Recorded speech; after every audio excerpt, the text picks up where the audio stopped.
ഏശയ്യ 45 അധ്യായം. സൈറസിനെ നിയോഗിക്കുന്നു.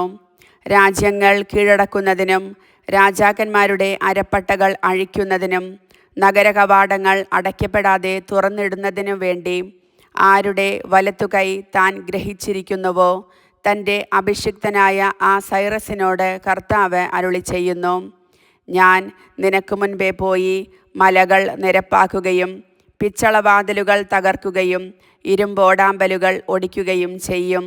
നിന്നെ പേര് ചൊല്ലി വിളിക്കുന്ന ഇസ്രായേലിൻ്റെ കർത്താവായ ദൈവം ഞാനാണെന്ന് നീ അറിയേണ്ടതിന് അന്ധകാരത്തിലെ നിധികളും രഹസ്യ ധനശേഖരവും ഞാൻ നിനക്ക് തരും.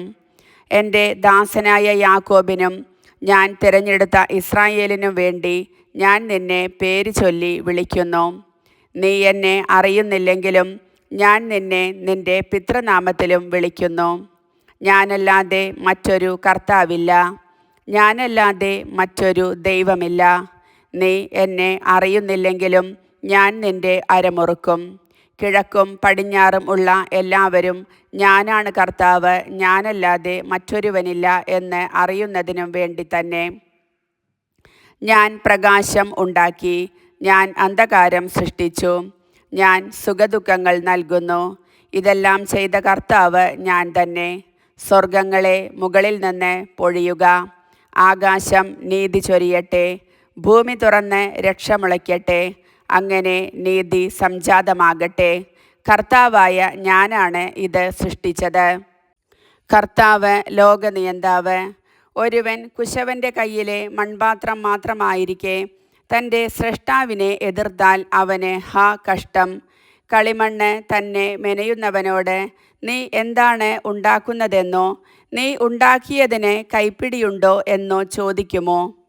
പിതാവിനോട് എന്താണ് നീ ജനിപ്പിക്കുന്നത് എന്നും മാതാവിനോട് എന്താണ് നീ പ്രസവിക്കുന്നത് എന്നും ചോദിക്കുന്നവന് ഹാ ദുരിതം.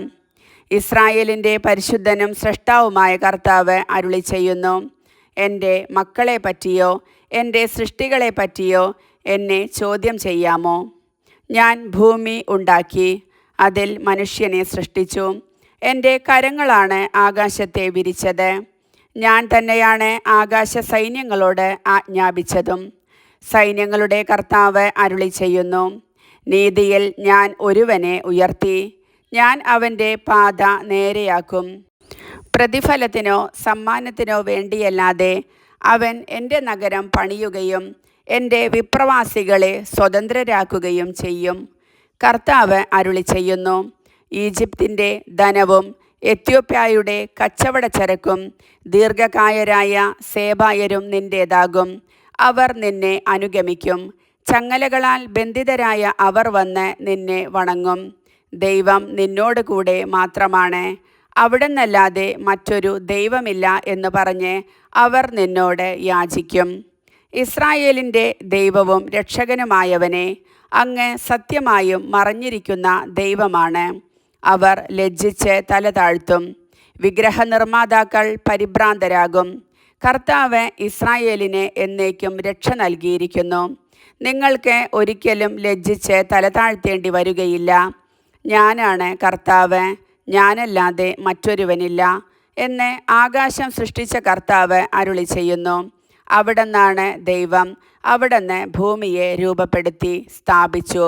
വ്യർത്ഥമായിട്ടല്ല, അധിവാസയോഗ്യമായി തന്നെ അവിടുന്ന് അത് സൃഷ്ടിച്ചു. അന്ധകാരം നിറഞ്ഞെടുത്തു വെച്ച് രഹസ്യമായല്ല ഞാൻ സംസാരിച്ചത്. ശൂന്യതയിൽ എന്നെ തിരയുവാൻ യാക്കോബിൻ്റെ സന്തതിയോട് ഞാൻ ആവശ്യപ്പെട്ടില്ല.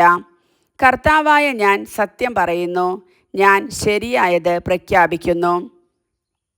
ജനതകളിൽ അവശേഷിച്ചവരെ ഒരുമിച്ച് കൂടി അടുത്തു വരുവിൻ. തടികൊണ്ടുള്ള വിഗ്രഹം പേറി നടക്കുകയും രക്ഷിക്കാൻ കഴിവില്ലാത്ത ദേവനോട് പ്രാർത്ഥിക്കുകയും ചെയ്യുന്ന അവർ അജ്ഞരാണ്. നിങ്ങളുടെ ന്യായവാദം ഉന്നയിക്കുവിൻ, അവർ കൂടിയാലോചിക്കട്ടെ. പുരാതനമായ ഈ കാര്യങ്ങൾ പണ്ടുതന്നെ നിങ്ങളോട് പറഞ്ഞതാരാണ്? കർത്താവായ ഞാൻ തന്നെയല്ലേ? ഞാനല്ലാതെ മറ്റൊരു ദൈവമില്ല. ഞാനല്ലാതെ നീതിമാനായ ദൈവവും രക്ഷകനുമായി മറ്റാരുമില്ല. ഭൂമിയുടെ അതിർത്തികളെ എന്നിലേക്ക് തിരിഞ്ഞ് രക്ഷപ്പെടുക. ഞാനാണ് ദൈവം, ഞാനല്ലാതെ മറ്റൊരു ദൈവം ഇല്ല. ഞാൻ ശപഥം ചെയ്തിരിക്കുന്നു. ഒരിക്കലും തിരിച്ചെടുക്കാത്ത നീതിയുടെ വാക്ക് എന്നിൽ നിന്ന് പുറപ്പെട്ടിരിക്കുന്നു. എല്ലാവരും എൻ്റെ മുൻപിൽ മുട്ടുമടക്കും. എല്ലാ നാവും ശപഥം ചെയ്യും. നീതിയും ബലവും കർത്താവിൻ്റെ മാത്രം എന്ന് എന്നെക്കുറിച്ച് മനുഷ്യർ പറയും. അവിടത്തെ എതിർക്കുന്നവരെല്ലാം അവിടത്തെ മുൻപിൽ ലജ്ജിതരാകും. ഇസ്രായേലിൻ്റെ സന്തതികൾ കർത്താവിൽ വിജയവും മഹത്വവും കൈവരിക്കും. കർത്താവിൻ്റെ വചനം.